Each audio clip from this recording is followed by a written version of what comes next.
आज आपण फुलाचे मनोगत याविषयी निबंध बघणार आहोत. मी कुंडीत गुलाबाचे रोपटे लावले होते.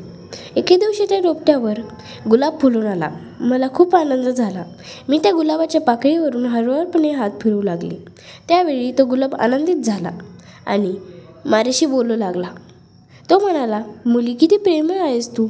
नाहीतर इतर मुले पहा, आम्हाला निष्ठुरपणे तोडतात, कुठेही टाकून देतात, पायदळी तुडवतात. तुम्ही आमची काळजी घेतली तर आम्ही तुमच्या उपयोगी येतो. तुम्हाला सुगंध देतो.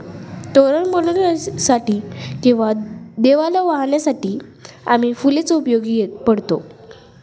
कोणाचेही स्वागत करण्यासाठी आम्हीच मदत करतो. आम्हीच आजारी माणसाचे मन प्रसन्न करतो. मुली, आम्ही तुम्हाला अत्तरे, सुवासिक तेले देतो.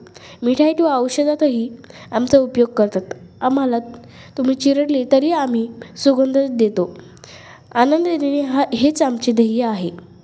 म्हणून आमच्याशी असेच प्रेमाने वागा." एवढे बोलून गुलाब गप्प झाला.